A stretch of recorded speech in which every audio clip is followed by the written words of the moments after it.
Kitchen پیچھے کر لینا وہاں بیٹھا بیٹھا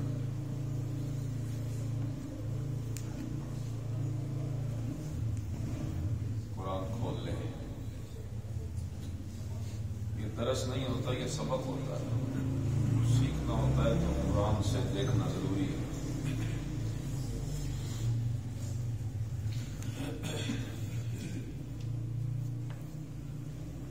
اللهم صل على محمد وعلى آل محمد وسلم علیہ.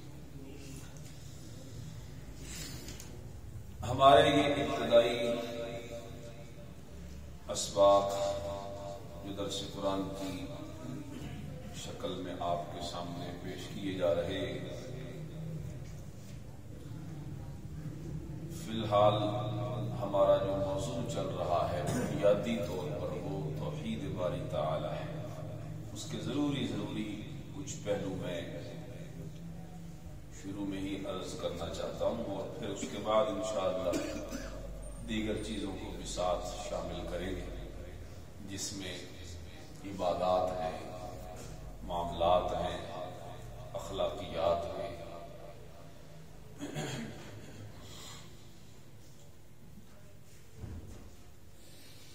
آج میں آپ کے سامنے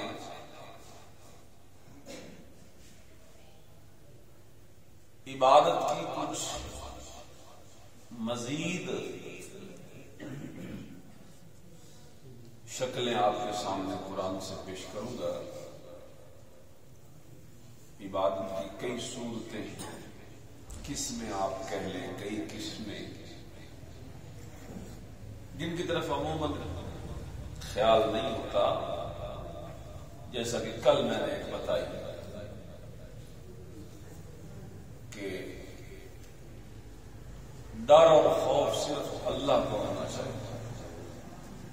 ما سوى اللہ، غیر اللہ کا ڈر دل میں رکھنا یہ بھی ایک طرح کا شرک ہے، جسے میں نے دلائل سے کل آپ کے سامنے رکھا ہے.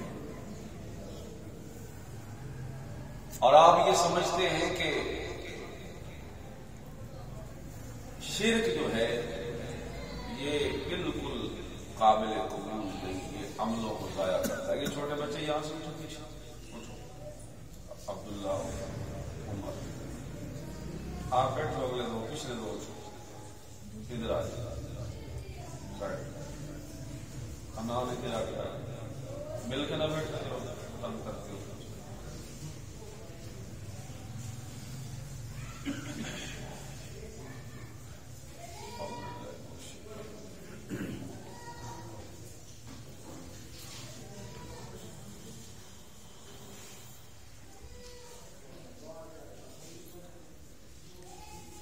سورۃ الکہف کی یہ آخری آیت آپ کے سامنے ہے. اس کا ترجمہ دیکھیے. فمن کان یرجو لقاء ربہ، جو شخص، دوسری لائن ہے، جو شخص اپنے پروردگار سے ملنے کی امید رکھتا ہے تو اسے چاہیے کہ فلیعمل عملا صالحا، وہ دو کام کرے. ایک تو وہ عمل کرے، نیک عمل کرے، اس لیے کہ نیک عمل کرنے والا ہی اپنے رب سے اس حال میں ملے گا کہ اس کا رب اس پہ راضی ہو. اور اگر برے عمل بندہ کرے ساری زندگی تو وہ تو اس حال میں اللہ سے ملے گا کہ اس کا رب اس پر ناراض ہوگا. لقی اللہ وہو علیہ غضبان، وہ اللہ سے ملے گا اور اللہ اس سے ناراض. تو یہ پہلا اصول ہے کہ عمل نیک کرے. اور دوسرا وَلَا يُشْرِكْ بِعِبَادَةِ رَبِّهِ أَحَدًا، کہ پھر اس بندے کو یہ چاہیے کہ اپنے پروردگار کی عبادت میں بھی کسی کو شریک نہ بنائے.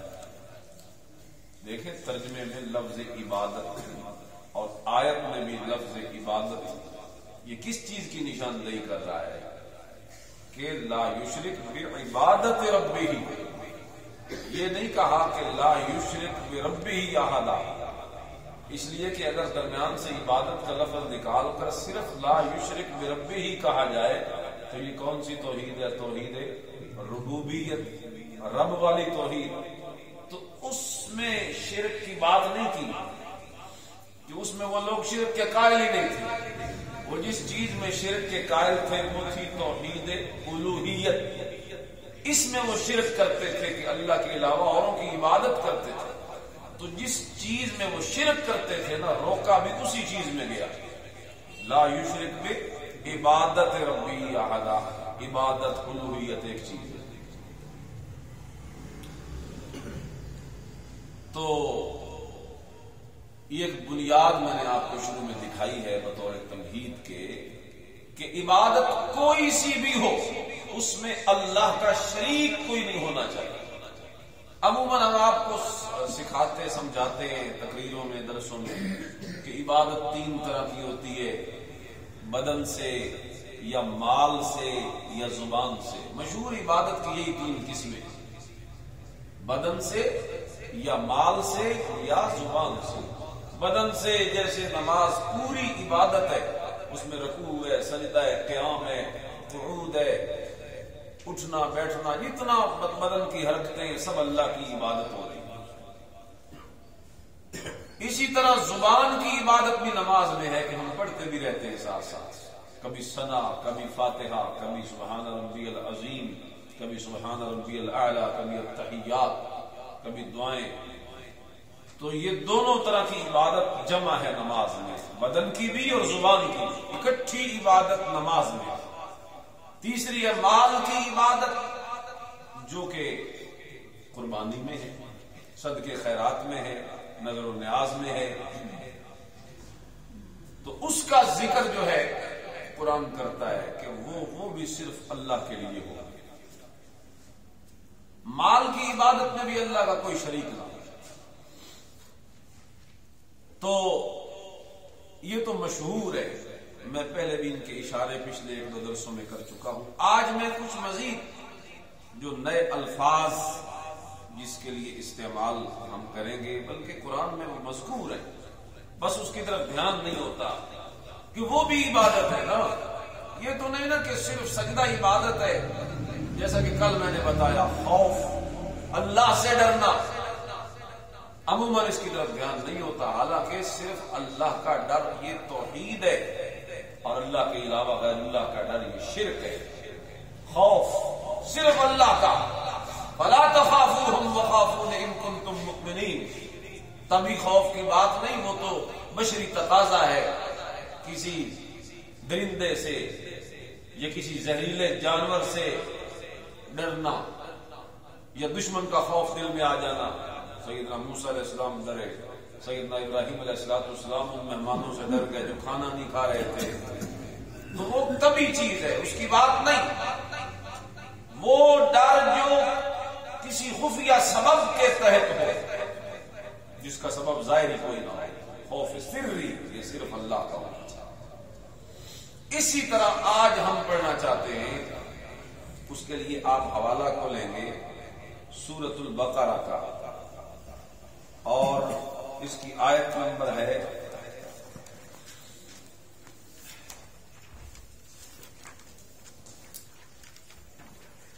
218.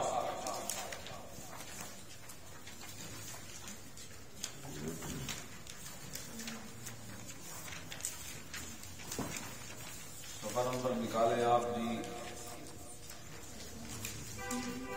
42.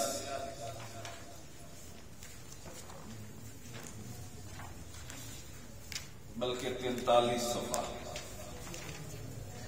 5ویں لائن میں دیکھیں، آیت نمبر 218. یہاں جس عبادت کا ذکر ہو رہا ہے وہ ہے رجا، امید رکھنا. کون سی عبادت ہے جی؟ امید رکھنا. آرزویں آپ کی وابستہ ہونی چاہیے ایک اللہ سے، تمنائیں آپ کے دل میں، خواہشات آپ کے دل میں، وہ جتنی امیدیں، آرزویں، تمنائیں آپ کے دل میں ابھرتی ہیں، ما فوق الاسباب. ایک تو ہوتا ہے نا ظاہری اسباب کے تحت امیدیں ہوتی ہیں بندے کی، تو وہ تو اسباب اختیار کرنے پڑتے ہیں، تو پھر بندہ ان امیدوں تک پہنچ جاتا ہے.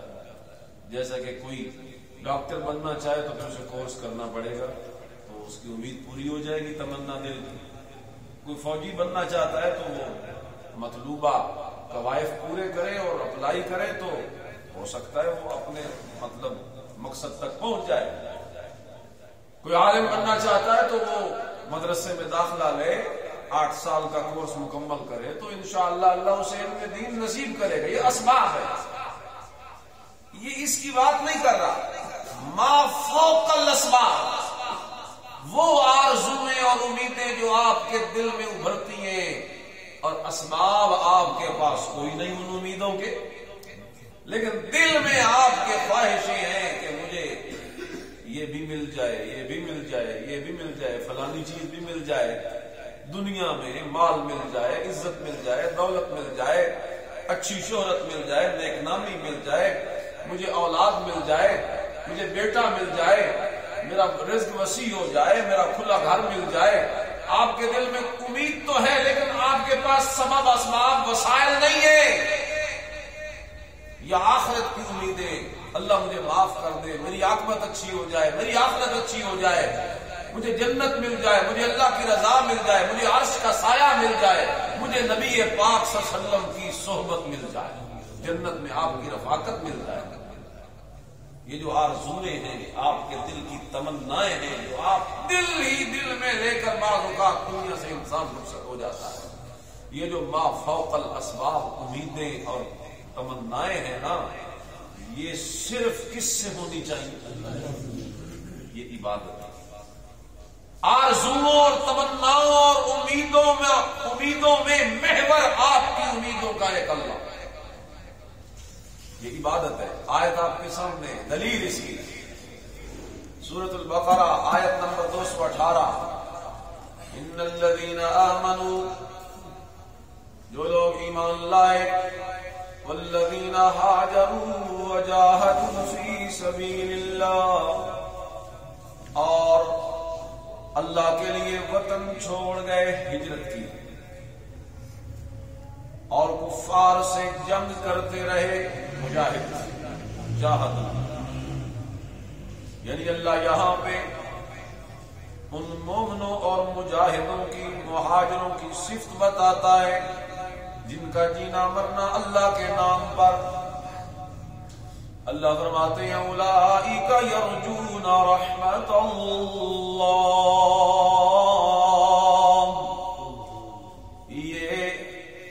یہی لوگ ہیں جو اللہ کی رحمت کے امیدوار ہیں۔ اللہ کی رحمت سے امید رکھنا، یہ کس کا شیوا بتایا؟ جو ایمان لاتے ہیں، جو ہجرت کرتے ہیں، جو جہاد کرتے ہیں، ان کے متعلق اللہ فرماتے ہیں اولئک یرجون رحمت اللہ، یہ اللہ کی رحمت کے امیدوار ہیں۔ واللہ غفور رحیم، اور اللہ بہت رحم بخشنے والا اور رحمت کرنے والا ہے۔ یہ آیت میں نے آپ کو اس لیے دکھائی ہے کہ آج ہمارے معاشرے میں غیر اللہ سے امیدیں عروج پر ہے، تمنائیں وابستہ کر رکھی ہیں اللہ کے ماں سوا غیر اللہ سے۔ کسی کی امیدوں کا محور اس کے پیر کا آستانہ، اس طرح ہے کہ نہیں؟ عام ہے، بہت عام ہے۔ کسی کی امیدوں کا محور اور مرکز کوئی دربار، کوئی مزار، کسی کی امیدوں کا محور کوئی خاص شخصیت، گدی نشین، کوئی پیر صاحب۔ حالانکہ اللہ کا قرآن کہتا ہے کہ امیدوں کا محور مخلوق نہیں ہو سکتی۔ اولئک یرجون رحمت اللہ، مومنوں کی امیدوں کا مرکز کس کا دربار ہے؟ اللہ ہمیں سمجھ عطا فرمائے، اور جو لوگ اس میں مبتلا ہیں شرک کے موذی مرض میں، اللہ ان کو بھی سمجھ عطا فرمائے، اللہ ان کو ہدایت عطا فرمائے۔ اللہ اکبر کبیرہ۔ رسول اکرم صلی اللہ علیہ وسلم کی یہ عادت مبارکہ تھی کہ آپ صبح بھی اور شام بھی پابندی سے یہ دعا پڑھا کرتے تھے، اللہم انی اعوذ بک ان اشرک بک شیئا وانا اعلم به وما لا اعلم۔ اے اللہ میں تجھ سے اس شرک کی بھی پناہ مانگتا ہوں جو میں جانتا ہوں، مجھے پتا ہو کہ یہ شرک ہے، اور جو میں جانتا ہی نہیں اور بھولے میں وہ کر رہا ہوں، میں اس شرک سے بھی کئی پناہ مانگتا ہوں جسے میں جانتا ہوں۔ اتنی پابندی رسول اللہ صلی اللہ علیہ وسلم صبح شام اس دعا کو پڑھتے ہیں، اللہ میں ہر طرح کے شرک سے کئی پناہ مانگتا ہوں۔ حضور شرک بھلا کب معاذ اللہ سوچا بھی نہیں جا سکتا، سب سکھایا تو امت کو جا رہا ہے۔ یہ نبی دعا پڑھ کے اصل تو امت کو سکھا رہا کہ جب میں موحد اعظم ہو کر بھی صبح و شام شرک سے پناہ مانگتا ہوں، تو پھر امت کو بھی یہ پناہ مانگنی چاہیے کہ نہیں مانگنی چاہیے؟ اللہ اکبر، اللہ اکبر۔ تو یہ ہے جی ایک عبادت رجا، جسے ہم نے قرآن کی ایک آیت کے ذریعے پڑھا۔ اب آپ آیت نکالیں سورۃ مائدہ کی آیت نمبر 23، آگے چلے 6 پارے 143 صفحہ 143۔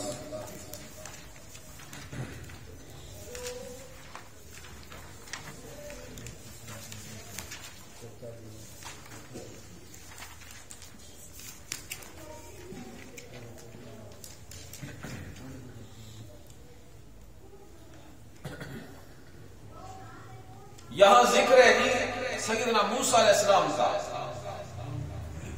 آیت نمبر 23 ہے، نیچے سے اگر آپ دیکھیں تو یہ بنتی ہے 30ویں لائن،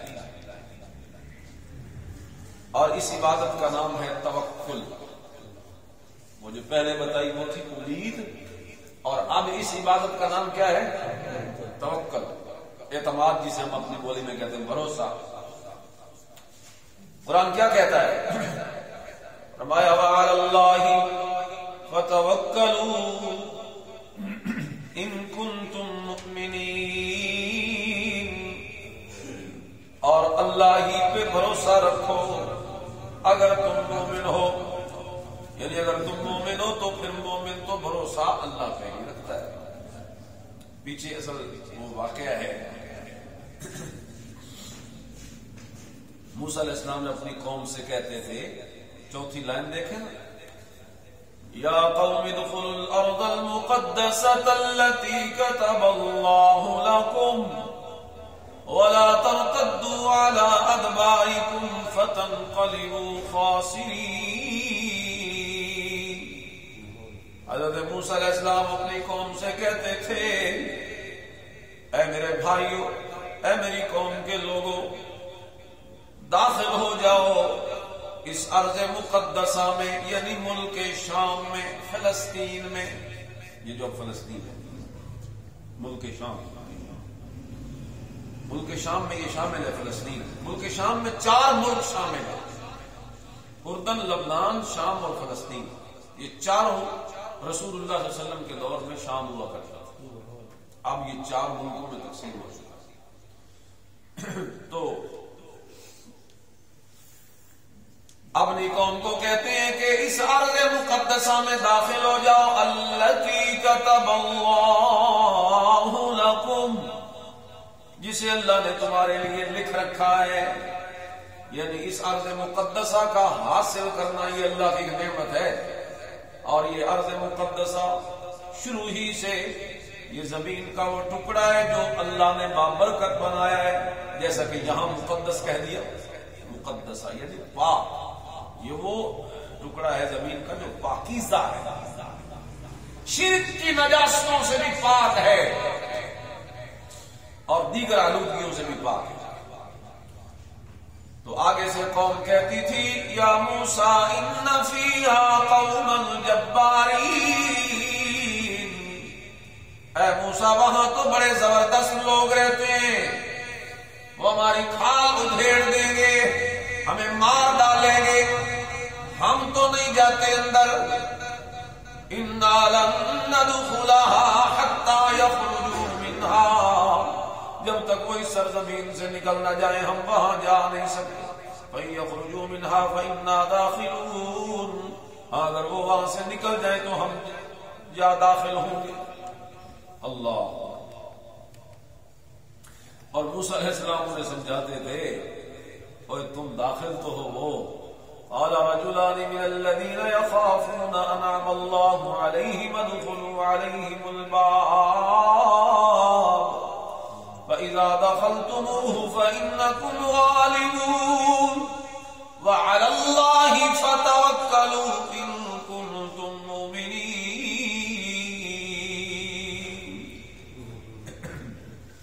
جو لوگ اللہ سے ڈرتے تھے ان میں سے دو شخص جن پر اللہ کی عنایت تھی، وہ کہنے لگے کہ ان لوگوں پر دروازے کے راستے سے حملہ کر دو، اور جب تم دروازے میں داخل ہو گئے تو پھر سمجھنا کہ فتح تمہاری ہے۔ ڈرتے کیوں ہو؟ نبی تمہیں کہنے والا ہے، پھر بھی پیچھے کیوں ہٹتے ہو جہاد سے؟ علی اللہ فتوکلوا۔ اب ان دنیاوی طاقتوں کو اگر سامنے دیکھتے ہو، اپنی کمزوری کو دیکھتے ہو تو کوئی حرج نہیں۔ مومن اپنے مال پہ یا اپنے اسلحے پہ یا اپنی طاقت پہ بھروسہ نہیں کرتا، مومن کو بھروسہ ہوتا ہے تو اللہ کی رحمت پر ہوتا ہے۔ بھروسہ کرو اور چلو۔ اللہ۔ علامہ اقبال نے بھی کہا تھا، کافر ہے تو شمشیر پہ کرتا ہے بھروسہ۔ کافر ہے تو شمشیر، تلوار کو کہتے ہیں، کافر ہے تو شمشیر پہ کرتا ہے بھروسہ، اور مومن ہے تو مومن ہو تو بے تیغ بھی لڑتا ہے سپاہی۔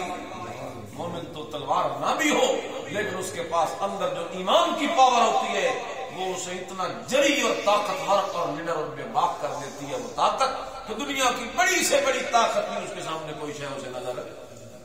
اور اس کا اگر اب نمونہ آپ نے دنیا میں کوئی دیکھنا ہو تو فلسطین میں ان حماس کے مجاہدوں کا دیکھ لیجیے، جو آج تقریباً 2 ماہ ہو چلے ہیں، انہوں نے اپنے ہزاروں بچوں کو، بیٹیوں اور بہنوں کو، اپنے جوانوں کو اس ارض مقدسہ کی حرمت پہ قربان کیا ہوا ہے۔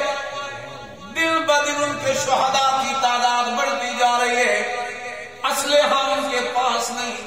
اسرائیل جو اس کے مقابلے میں کھڑا ہے وہ طاقتور ہے ظاہری طور پر، مادی طور پر، اس کی پیٹھ کے پیچھے امریکہ کا ہاتھ، وہ اسے پالتو بچے کی طرح پال رہا ہے، اور جو کچھ اسے ضرورت ہوتی ہے وہ اسے پیچھے سے پہنچا رہا ہے۔ مسلمان حکمران تو مشورے کر رہے ہیں، اور مشوروں میں بھی کھا پی کے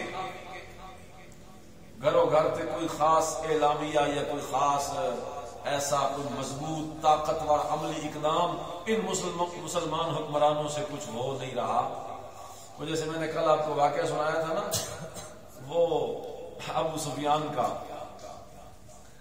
بعد میں تو وہ مسلمان ہو گئے تھے نا حضرت ابو سفیان رضی اللہ تعالیٰ، لیکن اس سے پہلے جب کافر تھے نا تو غزوہ بدر صغریٰ کے لیے جب نکلے تھے، ایک تو بڑا غزوہ بدر ہے، غزوہ بدر صغریٰ ہے، چھوٹا غزوہ بدر، وہ جو ہوا ہی نہیں تھا، جس کے لیے انہوں نے وعدہ دیا تھا کہ اگلے سال آئیں گے، پھر اگلے سال آئے، رستے میں پروگرام بن گیا کہ نہیں جنگ شنگ نہیں کرنی چاہیے، واپس جانا چاہیے، تو واپس چلے گئے۔ تو وہاں مکے والوں نے تانا دیا تھا کہ جیش السویق، ستو خور لشکر، تم نے لڑنا نہیں تھا تو کیا کرنے گئے تھے؟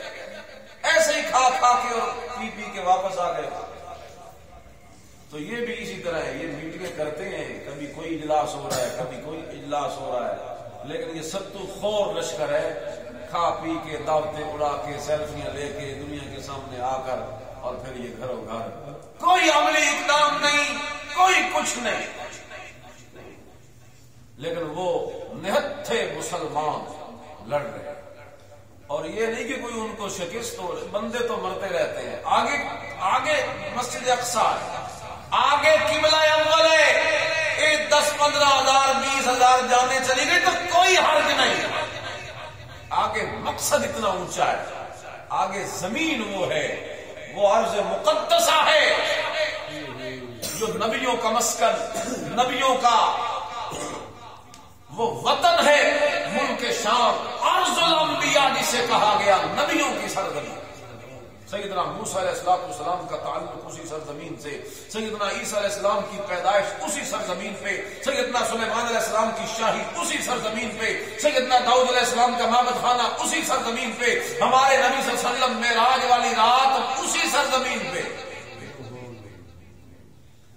اسی مسجد میں تو آئے تھے نا آپ نے. 1,24,000 نبیوں کو اسی مسجد میں جماعت کرا دیا اور اسی مسجد میں میرے نبی کو امام الانبیاء کا لقب دیا گیا کہ نبیوں کا بھی آج امام بن گیا.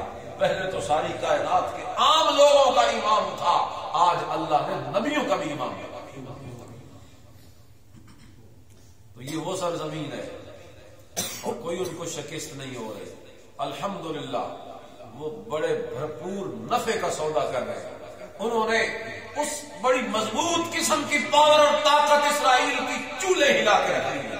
اس نے اس کو ٹکڑے ٹکڑے کر دیا ہے. اس کے روزانہ کے اعتبار سے درجنوں گاڑیوں کو، ٹینکوں کو، فوجی گاڑیوں کو، بختر بند گاڑیوں کو تباہ کرتے ہیں. اب دونوں طرف دیکھیے، موازنہ کیجیے. اسرائیل کیا کر رہا ہے؟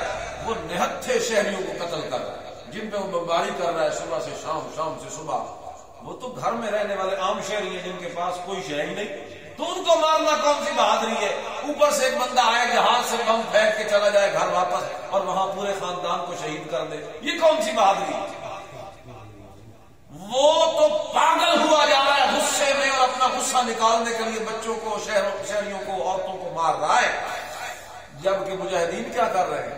جب سے جنگ شروع ہوئی ہے کوئی خبر آپ نے نہیں سنی ہوگی کہ کسی حماس کے مجاہد نے کسی اسرائیلی شہری کو مارا.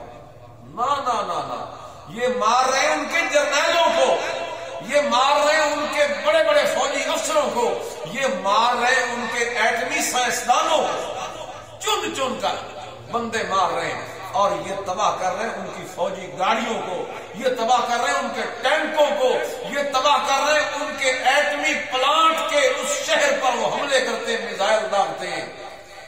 یہ تو اب میڈیا بھی چونکہ سارا یہودیوں کے ہاتھ میں ہے نا، تو خبریں ان کی وہ اپنی نہیں اتنی شائع ہونے دیتے، اور ان کی خبریں جو ہے وہ تو پھر چل ہی رہی ہیں مجاہدین کی، ان غریبوں مسکینوں کی جن کو مارا جا رہا ہے صبح شام. تو جو نقصان اسرائیل کا ہو رہا ہے نا، خود اسرائیل کے اندر سے آوازیں اٹھ رہی ہیں کہ یہ کیا ہو رہا ہے، بلکہ اپنی حکومت کے خلاف مظاہرے اسرائیل میں ہو رہے ہیں کہ اس کی پالیسی غلط ہے، کہ یہ پاگل ہو کے غصے میں شہریوں اور بچوں کو مار رہا ہے، جبکہ انہوں نے تو ہمیں توڑ کے رکھ دیا. ان کے ماہرین کا کہنا ہے کہ اگر امریکہ کا ہاتھ ابھی اسرائیل کے سر پر نہ ہوتا تو کب سے اسرائیل ٹوٹ گیا ہوتا، تباہ ہو چکا ہوتا. یہ تو پیچھے امریکہ کا ہاتھ ہے، اور سے اور اسلحہ دیے جا رہا ہے اور برسائے جا رہے ہیں، ورنہ پھر بھی کب تک دیں گے؟ کوئی حرج نہیں. یہ مادی طاقت ہے، اس کی کوئی اعتبار نہیں. اصل طاقت ایمانی ہوتی ہے، اور الحمدللہ وہ ان مجاہدین کے دلوں میں موجود ہے. دعا کرو اللہ ان کو فتح اور نصرت عطا فرمائے، اللہ اس کے ٹکڑے ٹکڑے کرے. اللہ اکبر. تو یہ وہی جگہ ہے، وہ نہیں جاتے تھے بنی اسرائیلی. ویسے بھی آپ، میں نے قرآن میں کئی موقعوں پہ آپ کے پہلے پڑھا چکا ہوں درسوں میں کہ بڑی ناشکری سی قوم تھی بنی اسرائیل. تو یہاں پہ بھی یہ پیچھے ہٹے جہاد سے نہیں کہ. ایک موقع پہ ان کو پیغمبر نے کہا کہ جہاد کرو، یہی بلکہ اس سے اگلی آیت پڑھے، ان کا جواب سنیں. قالوا یا موسیٰ انا لن ندخلها ابدا ما داموا فيها. بولے موسیٰ جب تک وہ لوگ وہاں ہیں نا اندر، وہ طاقت والے، ہم کبھی نہیں جائیں گے اندر. اب جواب سنو ان کا. کہتے ہیں اگر لڑنا ہی ضروری ہے تو فاذهب انت وربك فقاتلا انا هاهنا قاعدون. تو تم اور تمہارا اللہ دونوں جاؤ اور لڑو، ہم تو یہ بیٹھے.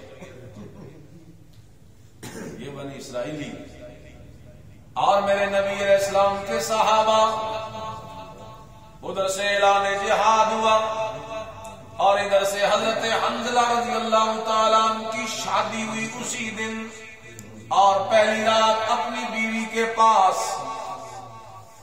ابھی تو طہارت کا غسل بھی نہیں کیا تھا کہ باہر سے آواز آئی، حی علی الجہاد،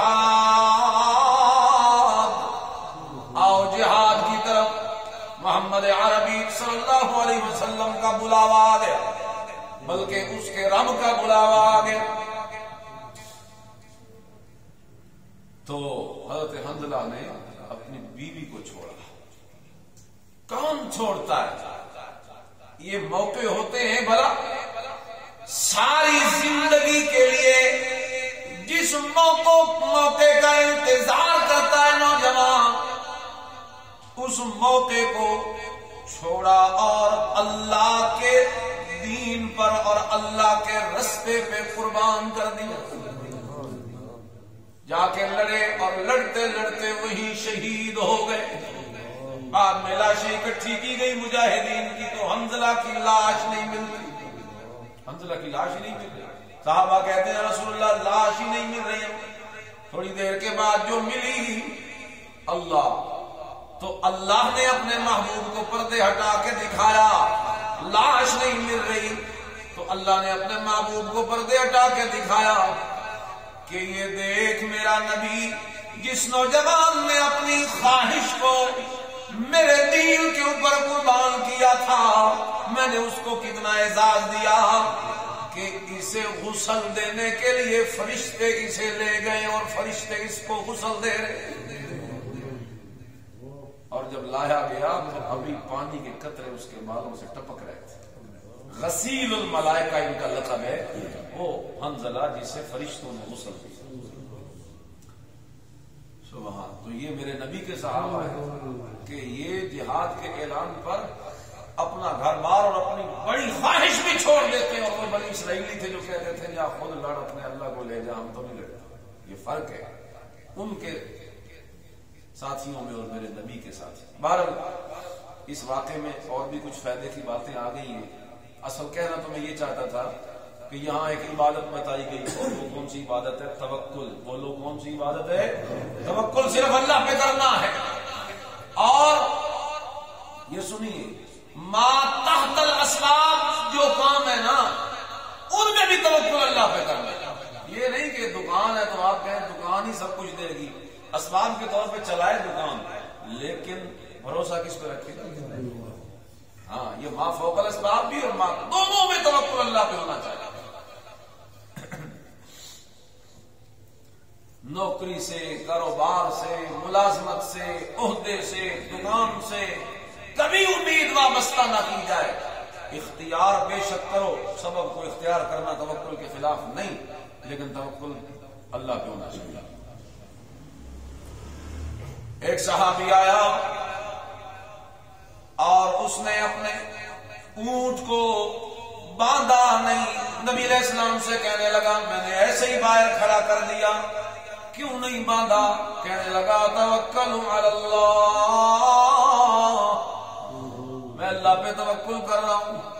فرمایا جا شد عقالہ وتوکل علی اللہ، توکل بعد میں کرنا، پہلے جا کر اس کی رسی اڑا کے آنا، باندھ گیا اس کا، یعنی توکل بعد میں کرے، پہلے آپ سبب اختیار کریں، یعنی سبب کا اختیار کرنا توکل کے خلاف نہیں، سبب بے شک اختیار کیجیے، لیکن پھر اس پہ بھروسہ نہ کیجیے، وہ کیا کرے گی، وہ چیز تو آپ کو کچھ نہیں دے سکتی، دینے والا تو کون ہے؟ نحن قسمنا بينهم معيشتهم في الحياة الدنيا ورفعنا بعضهم فوق بعض درجات ليتخذ بعضكم بعضا سخريا ورحمة ربك خير مما يجمعون۔ 25واں پارہ، اللہ کہتے ہیں تمہاری روزی ہم تقسیم کرتے ہیں، کوئی کچھ نہیں ہوتا، آمنے سامنے دکانیں ہوتی ہیں، ایک بیچارہ صبح سے شام تک خالی بیٹھا ہے، دوسرے کے پاس گاہک لائنیں لگی ہوئی ہیں، دکانیں ایک جیسی ہیں، جگہ بھی ایک جیسی ہے، لیکن ایک کو مل رہا ہے دوسرے کو نہیں مل رہا، تو دکان سے ملنا ہوتا تو دونوں کو مل جاتا، لیکن ایک کو مل رہا ہے دوسرے کو نہیں مل رہا، تو سمجھ آیا دینے والی دکان یا کاروبار یا دنیا کا مال نہیں، دینے والا کون ہے؟ تو جو دینے والا ہے اسی کو راضی کرنا۔ درس لمبا نہیں کرتے، چلو اسی پہ یہ جو دو باتیں کی ہیں اسی پہ ہی اللہ عمل کی توفیق عطا فرمائے۔ تو روزانہ ہوتا ہے تو اسی ٹائم کو پوری کوشش ہوتی ہے کہ بر وقت ہی ختم ہو جائے۔ تو آج دو چیزیں آپ نے پڑھی، ایک امید ہمیشہ اللہ پہ رکھیں، اور نمبر 2 توکل بھی کریں تو صرف اللہ پہ۔